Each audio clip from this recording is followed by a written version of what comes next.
Hey there, bell ringers.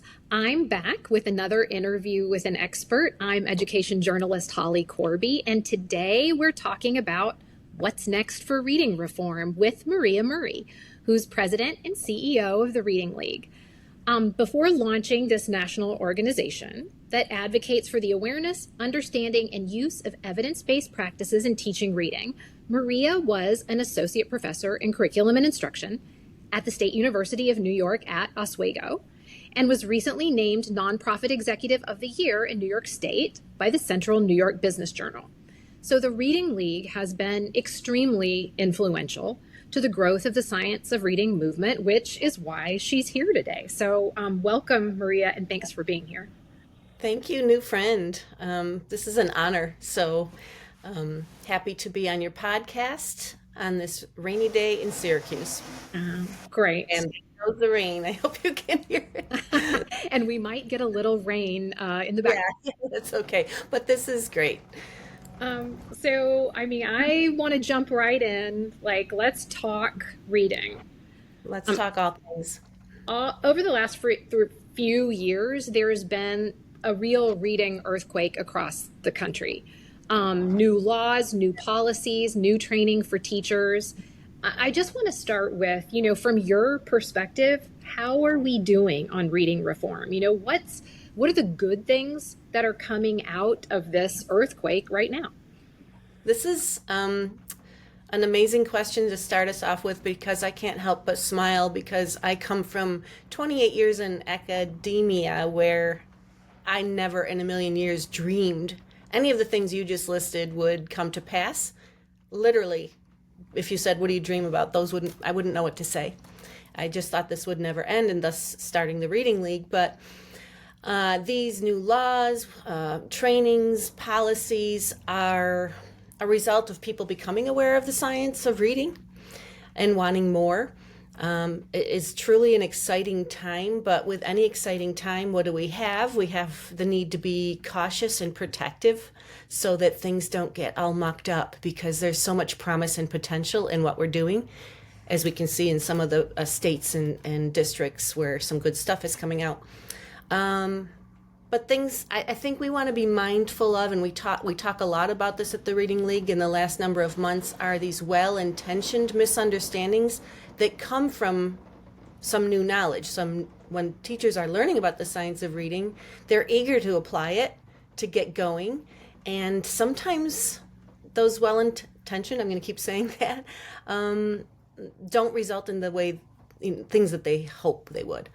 So that could come from a lack of prioritizing the right things, potential backsliding is what we're seeing now. So I think the thing to sum up your question is the reform is going so darn well that we actually have to urge districts, systems, all invested parties to prioritize ongoing, continuous professional knowledge development, professional development. Yeah, and this makes me. I have like 5,000 follow-up questions to this. Okay, so first of all, what are some of those things, those well-intentioned misdirections? Because I was talking with a professor in New Zealand last week, and she said something very similar. She said all the teachers now are so excited about phonics that she feels like we might be overdoing it just a little bit. Yeah. So tell me some of what, from your perspective, what are some of these well-intentioned kind of misguided practices? Yeah, it's a lot of putting all the eggs in one basket. Like you just said, all in the phonics basket. Does that mean the science is wrong? No. Does that mean phonics is not good? No, it means that medicine is being dosed too high without other balanced diet pieces, right? So we see that all the time, and a lack of prioritizing, setting up systems, paying attention to assessments. It's a lot. This is a very, very heavy lift. And sorry for the rain. It's hitting me hard right now. Wow, it's coming down. Yeah, it really is. I apologize, but I think I want to say too that the well-intentioned stuff is leading, despite some of the to be expected slip ups or, oh, we got to pay attention over here too. We didn't know that. I mean, this is what kind of massive shift happens in something like education of all things that just goes smoothly. I mean, when any science finally goes into practice, this is exactly what happens. So I want people to feel very affirmed by what we're doing and not disappointed. And again, just say we got to keep going with the knowledge building. But I want to squeeze in here, selfishly, I want people to keep in mind that one thing we're seeing with the work is people finally saying, oh, children the case isn't that kids weren't learning because of something going on in the homes or in the child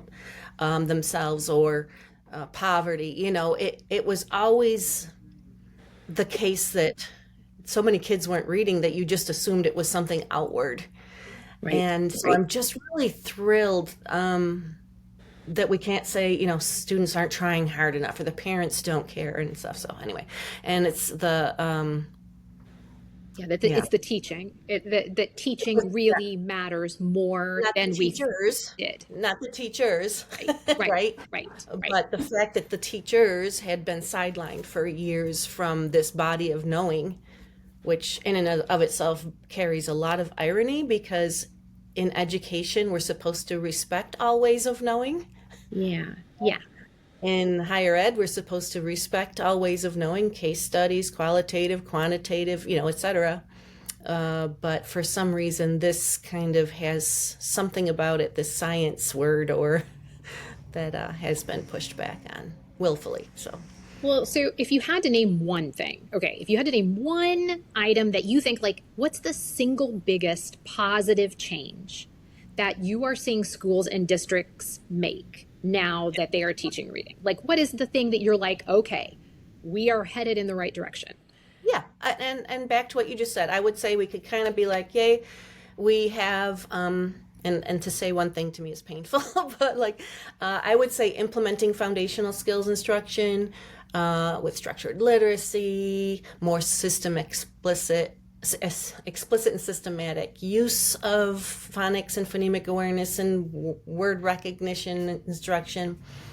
It would be even better if these were combined more pervasively in schools with valid and meaningful assessments, which we're seeing happen too, more CBM, more diagnostic assessments. We don't running records and things like that anymore, which is great. And I mean, even when I look at what's happening in reading in terms of assessments, when I compare it, because I've been doing a lot of reporting on math, when I compare it to math, I mean, the reading piece feels light years ahead of math, that they're able to kind of do a lot of these assessments, target which skills are missing and being able, and I mean, so it's like, it feels like we're headed in the right direction, even though there needs to be more. Right. And none of this should mean that other areas like writing comprehension and the list goes on, right, were ever really strong. So it's not like we ever had something right and only needed to fix just foundational skills. The foundational skills seem to be completely missing, lost at sea. And the other things were kind of being done in a more basal-led way. So I'm even impressed by how those other aspects are growing thanks to educator knowledge. And I also was thinking about this morning, how we're not seeing so many of those myths and misconceptions related to dyslexia, those theories about learning styles and multiple intelligence stuff. Like that seems to be going away, which is, I'll lift a glass to that message is getting louder, right? And I mean, this is so interesting to me because this is kind of connected to something that I write about constantly in my reporting and in my reporting on the Bell Ringer, is teacher knowledge just plays a big role. And that the more teachers know, then the more that these myths and can be evaluated because they have the knowledge to properly evaluate them. Yeah. Okay, well, so if you had to look at the flip side, like, what are you, as head of the Reading League, what are you most worried about as the science of reading movement kind of snowballs, and takes off in schools? And is it, I think of it as kind of like a game of telephone, right? That you go from the state policies down to the district leaders, down to the, at the All of Reading League, are you all supporting your advocacy or support in certain areas that you're concerned about? Oh, yeah. We are very concerned about administrator knowledge and overall public awareness. So, outside of this education's bubble, if you will, I think there's an essential question that we're talking about all the time of how are we going to make it so that the science of reading becomes commonplace in classrooms? Right. That no one would ever say, similar to a surgeon, wait, why are we supposed we don't have to wash our hands. Like, that's what we're concerned about and working toward. Administrator knowledge being the other, but those are two things that come right to mind. So principals and so district leaders are also, they know why these laws and Right. policies exist and why it's important to pay attention to them. And it gets in admin preparation programs in Right. higher ed, boards of education. So there's so many invested parties that have to swim in the right direction. Those are within the sphere of education, policymakers, publishers, you name it, the list goes on, the lists always go on, but also outside of education, because it's staggering to me, and I don't know if you feel the same way, how many times I run into someone just out in the community that's not in my world so much, and I start telling them what I do, and they're like, well, wait, what do you mean? Yes. That students aren't, low literacy is that pervasive? Why is Right. that? My next following response sounds like a lie, because teachers haven't been prepared. Well, they just don't know. They don't speak our language. So I believe that and I don't know how to make people care, because it's hard to get people to care about things, right? Climate change, or, you Right. know, there have been some movements, like Mothers Against Drunk Driving and whatnot. And I don't know what their map was to get the public aware, but I think every parent, every person that hires someone to work for them, we all want a very literate society. They don't know, people aren't even aware of how low literacy is a massive primary public health issue in the country. I'm with you on this because this is kind of like part of my mission at the Bell Ringer too, is like, yes, I want to talk to educators. I want to talk to people in this bubble we're in, but I feel like the bigger message is to the public, and that it would only help kids if the public knew more. Yes, and then we have to give them things to do, right? Like, well, what now that I know this, what can I do? Right, right, right. So this is, I think it will all come to pass, that things will be commonplace in schools, but I'm not really sure that I'm willing to wait another 20 years for that to Right. happen. Yeah, no, that's a good point. Yeah. Yeah. Yeah, I mean, absolutely. Well, so what do you think that, like, let's say in our dream scenario, a bunch of schools have a really strong phonics program in place, and it looks really good. What does the Reading League think? Like, what are the next steps for schools once that phonics program is in place? Because I mean, we all know Yeah. it's more than phonics. Yeah. Well, absolutely. We need to focus on writing, on comprehension, on all of that right now. And the next best thing is there that I mean, people are all demanding from the Reading League, like, where's writing? Where's better assessments? How about oral language? What about preschool?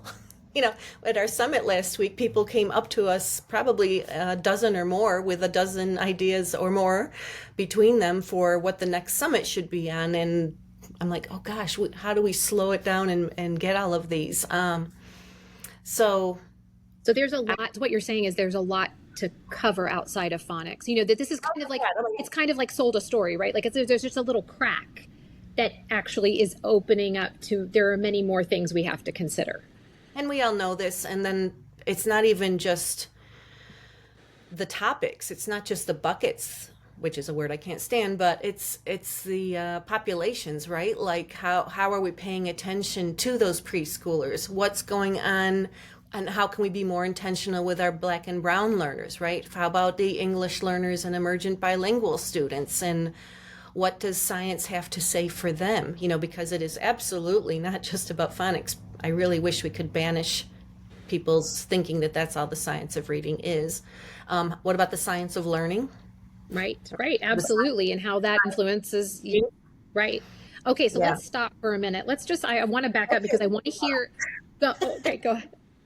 It's just a lot. It It gets is. me I mean, all. I just want to hear about oral language. So, what, like I've been seeing this a lot. I've been reading a lot about how oral language really influences pre-reading. Could you just tell me just a bite-sized version of what we should be doing with oral language to get kids ready to read? Yeah. Well, without strong oral language capability, reading is already at a disadvantage going forward because what is reading? Reading is language. So that is already starting out at a disadvantage if we don't have strong oral language. So a lot of course, conversations with children, getting them to speak in multi-word utterances instead of single-word responses, tweaking how we do something as simple as a read aloud in a book, instead of demanding one word, short answers, make the question elicit a longer response, have a lot of talking going on everywhere. So oral language to me is the actual seed of reading. Okay, and that happens before kids step into the door of kindergarten. So that's why you said preschool, Yeah. work with parents to try to increase awareness around this. Yeah. And that is going to be a next piece, probably a next upcoming piece priority for our Compass page on the website. So there will be a pre-K piece as well. Great. Okay, great. We're making news today on Oh yeah, interview announcements. with an expert. Now we have to do it. Right, that's right. That's right. That's right. Okay, so I wanted to ask you about the Southern Surge. I don't know if you saw Karen Bates, who's like a literacy advocate, and she wrote an essay about how these states in the South, Mississippi, Alabama, Louisiana, Tennessee, are really leading the way in Yeah. the science of reading and increasing student reading proficiency really year over year. And so I wanted to hear what your thoughts about what they're doing right, and also who should we be paying attention to? Who's coming Mhm. up behind them? Are people paying attention and copying what they're doing? Oh, this is a great question. And I do love that essay. So shout out to Karen on that one. That was a great one. So yeah, just not too long ago, maybe it was, I don't know, you might know more than me as in your reporting job, but Ed Week reported that I think within the last decade, about 38-ish states have passed legislation related to evidence-based reading instruction and including PD and coaching and curricula and assessment, teacher preparation. Woo! So, one of my favorites. Um, but there are so many places. I love your question to focus our attention. Yes, Mississippi deserves a lot, but let's look elsewhere at these hot spots. Um, and let's see, we could talk about Indiana. They're doing big things. And if I shout out any, I'm looking around the room here to people, all of you. If I miss any, don't be mad at me. It really comes from envy. It comes from envy because I'm in New York State and we're just getting started. Right, right, right, Getting started. Okay. right. But that's good to start. We're going to have a lot of success stories to lean on and make a fast, quick job of it, I hope.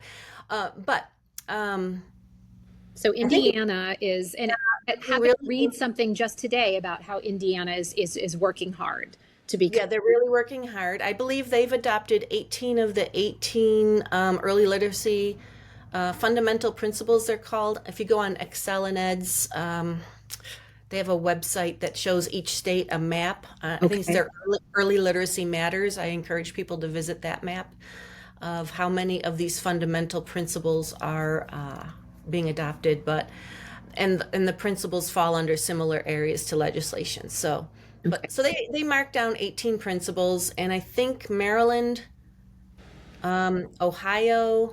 Tennessee, you mentioned Tennessee, have Yeah. adopted 16 out of 18. Yes. Wisconsin, I believe 17 of them. Missouri, so I'm talking northern states, Okay. 14. Okay. And so Um, what are they like what is it when you look at like Louisiana and especially like at Mississippi and what is the key? How have they done so well? And I mean, I have my own opinions like based on some reporting I've done, but like what do you think they've done so well that other states should focus on?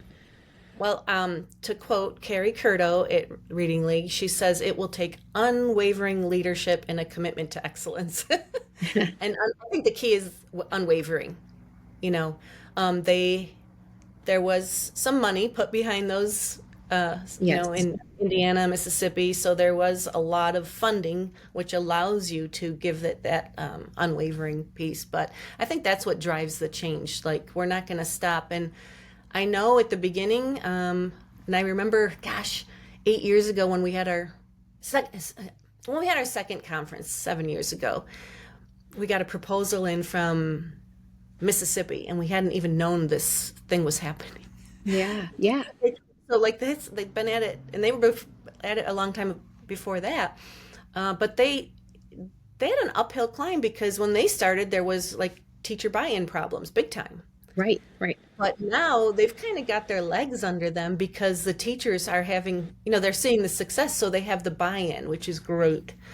So I think their success is going to, if they, I know it's not easy and it's not a guarantee, but I think having that in their state is enough to celebrate and keep it going. But that's why Relentless has to be there. You can't just, you have to get that buy-in and have them see it and the success. You can't just expect things to take 2 or 3 years. When we do our work with PD in schools, people say, well, how long will it take? Well, it's ongoing. It's ongoing. You Right. know, Right. it's because once you learn this piece, you also have to learn all these other pieces and how to manage them and you're going to have new teachers and you're going to have admins who don't know and admins who are replaced. And so all of this is a continuous piece of work. We're never going to be done. Which is The other thing that I was thinking about is, the systems piece that you mentioned at the beginning, that putting kind of systems in place so everyone kind of answers to each other and that there's kind of a system of checking to make sure. Is that part of it too? of course, yeah, and that's part of that ongoing attention is to all pieces to it, not just teaching the teachers, not just transforming the professors and the what's happening in the preparation of our teachers, not just in the teacher certification and all of that. It's the systems within the, and I gotta say also outside. I hope some states pay attention to communities and make sure people are aware of the work and expect it to be done as well. What's the Reading League's position on retaining students? Because I We don't know. have a position. Okay, okay. Well, I just thought No, I would ask. no,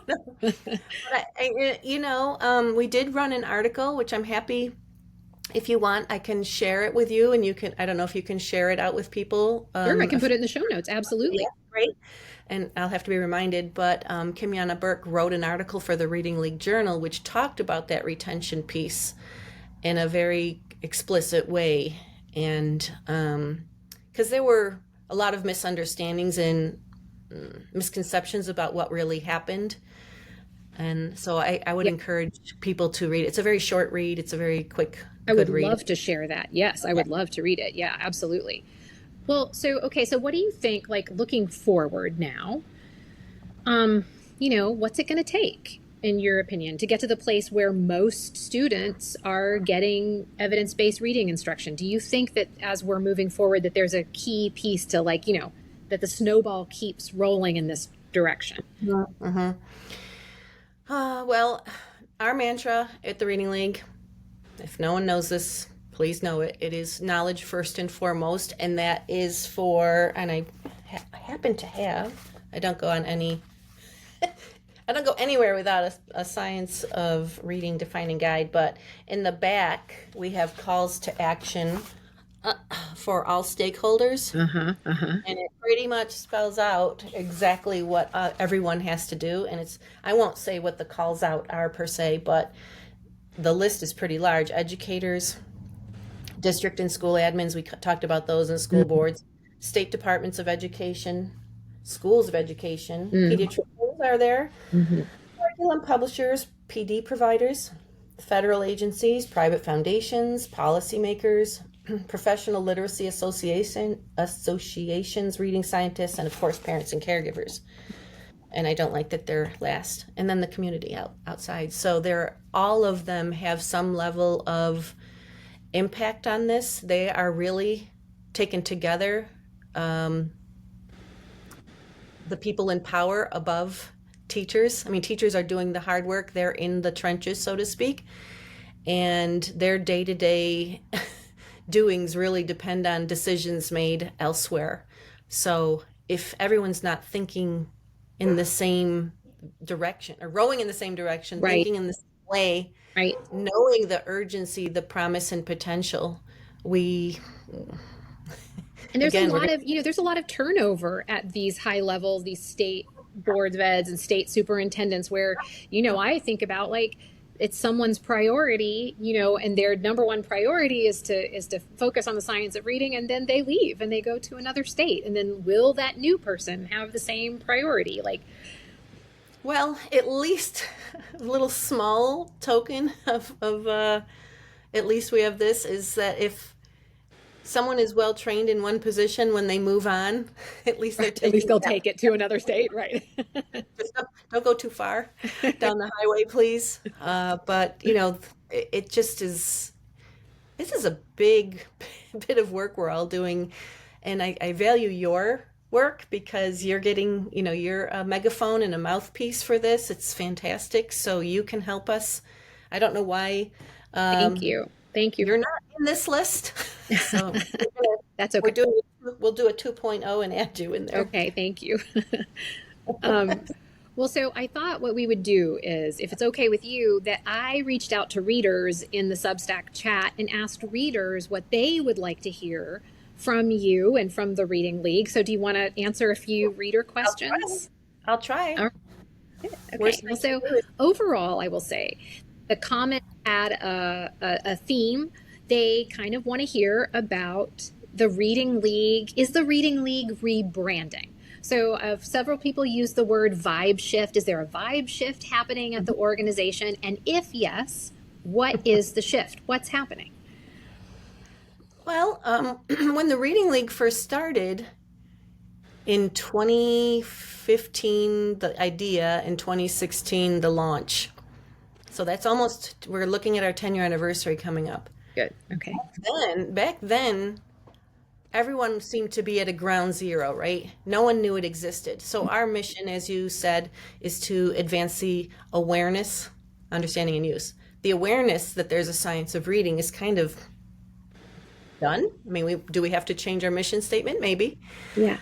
But people are aware now. So the shift is to meet districts where they are. Before everyone had to know everything. Right. But now because when we go into districts now, they could have already had 2 years of this or tons of this or have in-house expertise in that. So meeting districts where they are, branching out into families, and as I said, preschool, more intentionality with different populations, working more directly with the scientists. So the vibe is one of joyful madness. Like we've accomplished so much and done so much as far as setting up programs because we really function as a knowledge broker. Our whole essence is to take what the scientists have learned, put it into forms for people that can access it at different levels, whether it's a conference or a journal and whatever. And so we also exist to form a network because that's what knowledge brokers do, between, with, and among other organizations and people, and lean on them because we don't know everything. We know something. We don't know everything. Yeah. When I started the Reading League, I realized I was a really good expert at word recognition, Right. early intervention, remediation, but I knew I didn't know anything about linguistics anymore, or I had lost some of that expertise in assessment, but I knew darn well I could find someone if I didn't know someone.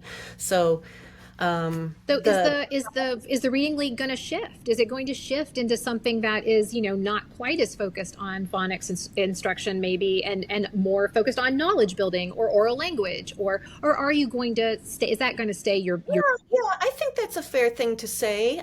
That's I want to push back that we were always just about phonics, yeah, because we just weren't. yeah, We seemed to be about that in our PD work because that was the gap. Remember, I said that this was non-existent, right. so we had to Was like quickly the starting, backfill that. Yeah, right. had to backfill that and with some urgency, because that's going to have a big impact, and teachers begged it. I can go back to our very first live event we ever had, because we were all volunteers and considered we would be staying in our work forever and doing this side thing as a side gig as volunteers. And our very first live event was January of 2016. And that night we had about 130 people come, state of emergency snowstorm. And we left we handed out a piece of paper saying, what do you and or the people in your building district need to know? Or, on a Likert scale, I know 0 about this all the way up to a 5, we're good and set. And that phonics, phonemic awareness were like down at the 0 end. Yeah, Then we asked, how about all these other things? Because we have to know what to get busy on and planning for our next live events down through the year. yeah, Everything. yeah, right, right. Like there was nothing and we ended up with, I think 34 topics that people needed to know about. I should dig that out. They were yellow pieces of paper, but we thought, how is this going to work? Right. That's a It lot. was terrifying. It was terrifying. And they came up with other things we hadn't even conceived of. So, Well, so do you think that like the Reading League is rolling with the punches? You're going with how you the have science to. of reading evolves and how, Science of teaching, science, all of that. So, we try to make our conference, we don't do calls for proposals from our conference, because it's like the requests we get throughout the year and from the prior conference. Like I'm a SLP, there was nothing for me here this year. I'm like, oh shoot, yeah, right, 12, right, fine. right. And science, this coming conference in October, there's a few people that are going to be talking about the science of teaching, right? And Yeah, science of yes. instruction. That's not something we had before. So, yeah, Great. always, yeah, yeah. Okay, well, let's go to another question. So this is from a bell ringer subscriber, Chelsea. She wants to know how literacy assessment in the US could be improved to align more with the importance of knowledge and the science of reading. And her comment is, I feel like the way educators have to analyze assessment data by skill or by standard is leading to teaching that's misaligned with the science of reading. And her comment is assessments need to get better, but she wants to know Oh, what yeah. you think. Chelsea, this is a brilliant question, and you are spot on. They do need to get better. I think that's a conversation that also happened at the summit. I unfortunately don't have a ready-made response to this because assessment isn't my strong area. But I know that there are people who are talking about, like in Louisiana, I believe they're talking about aligning their literacy assessment with Yes. knowledge. Yes. And I've talked to some people from Louisiana, and they're like, yes, but we always, it's inevitable. People are like, oh, but comprehension is so complex. Even if we did it aligned with knowledge, is that going to make it happen, right? Because if language comprehension is lacking, and syntactic knowledge and all of that, vocabulary knowledge, summarizing or giving the main idea, like those are all pieces of comprehension too. So I'm wondering, and this is just me like thinking offhand right now, and let's hear it from the scientists because they should be working on this. Could we come up with some kind of or could they come up with some kind of a assessment that is a composite of all these things Right. Right. and is weighted, like some of this measures background, because Yeah. I mean, the way it is, I don't like it. Something needs to be done. Um, but I love this question, and maybe that's another topic for the summit. Maybe for When the summit. assessment was by far the most popular request. So Chelsea, maybe we'll see you at the Okay, good, good. next year because we could bring scientists in and have and also practitioners and have them give us that opinion, all their opinions and what the research shows. Yeah. All right, great. Well, so okay, here's one from a subscriber named Lauren, and so she really wants to learn about English language learners, and how do we address literacy when a student's first language isn't English, and Hmm. how do we teach literacy in an English class? When a student is still learning to read. Right. Thank you, Lauren. Was Lauren. that, hi, Lauren. Um, so I recommend people do not pass go. They go directly to the Compass has an English Learner Emergent Bilingual page just set up with more resources than you probably have time. But those aspects are all discussed in there that you asked. So we have those resources, and if anything's lacking, you can email. If there's something else that you would like to know about instruction and related to ELEB, please let us know. We actually devoted our last two summits particularly to this topic. So the first two, actually the first one, the history of the summits actually came out with our conversations with experts in the ELEB sphere, because traditionally they had been pretty vocal in saying the science of reading wasn't for our population of children. Right. And I It's happening totally, in California right now. Right.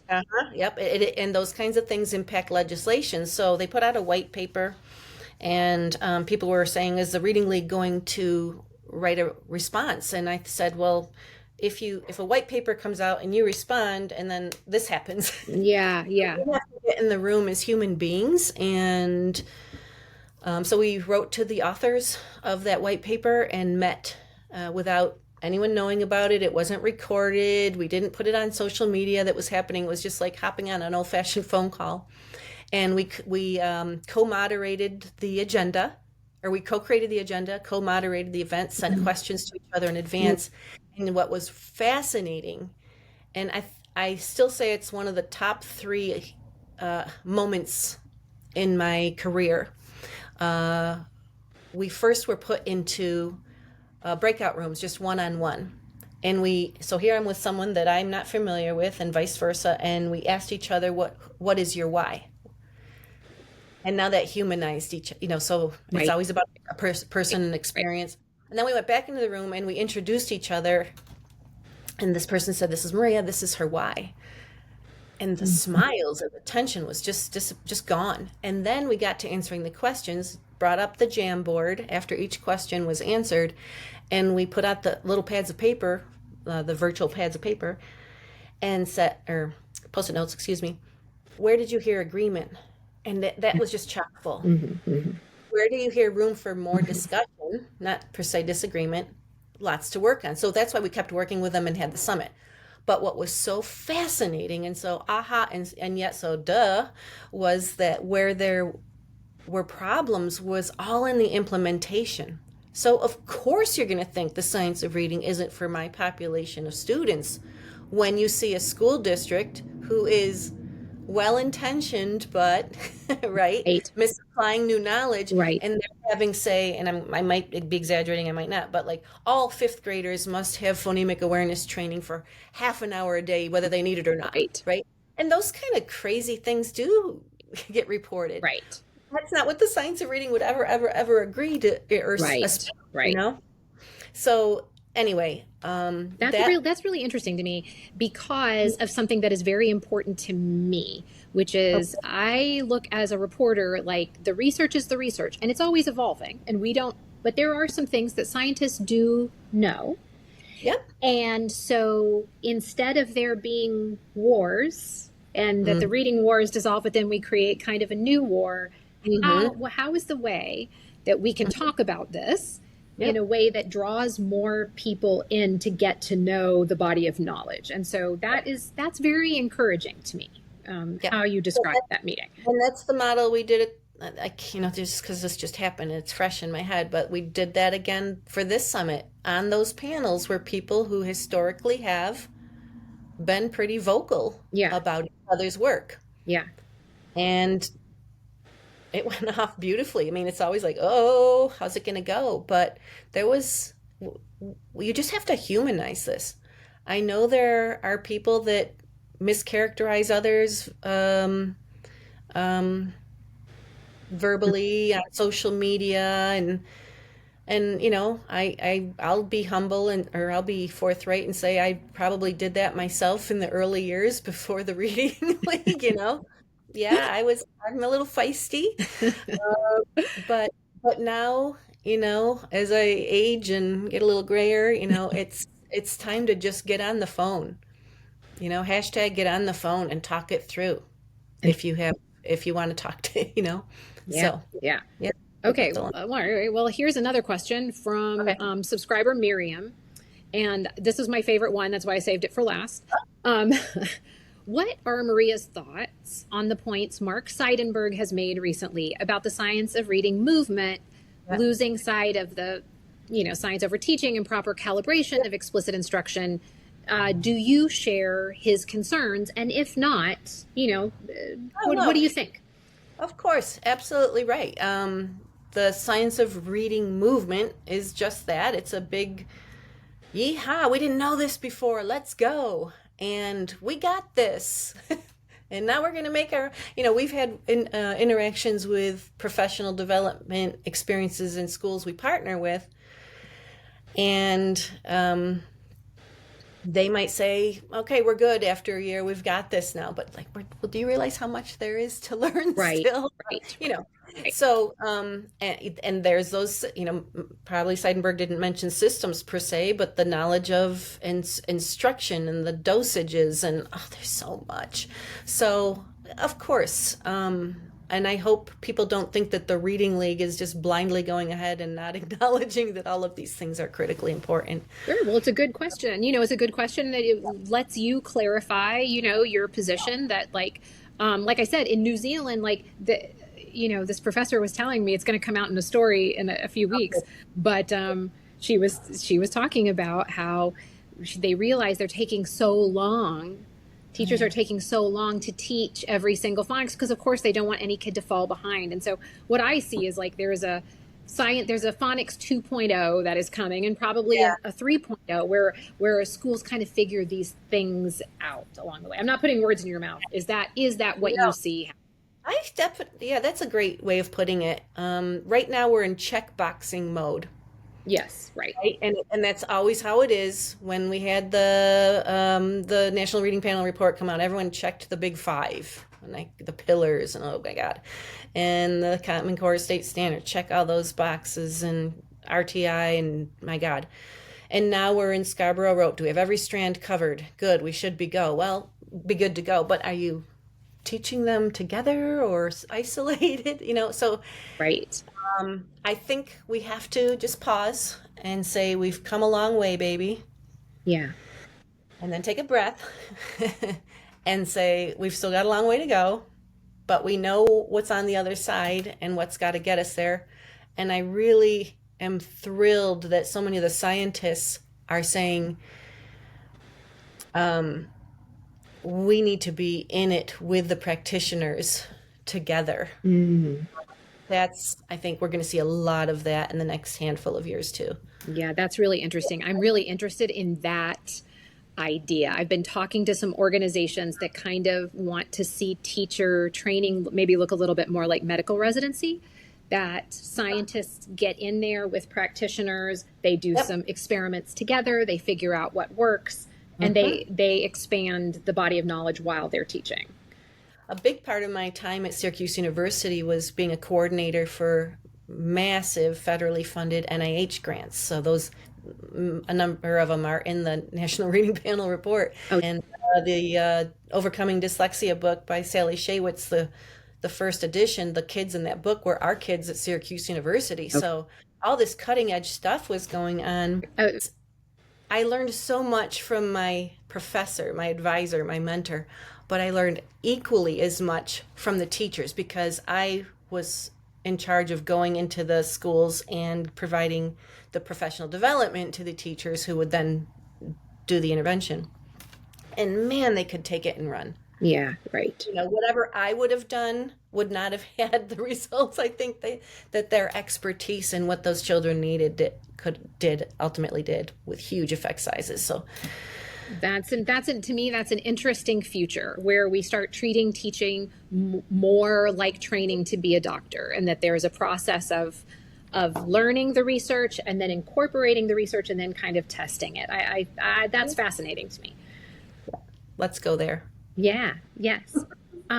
Well, Maria, thank you so much for being on Interview with an Expert today. I really appreciate it. I really appreciate all your answers. We could probably, I'm guessing, if more readers wanted to send in some questions, that I could email you and you could answer some more reader questions. Would you be into that? I'll always hop on the phone with you.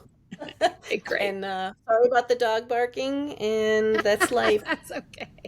That's okay. It's great. Thank you very much for being here. Thank you, Holly, for all you do, friend. Thanks. Bye. Bye-bye.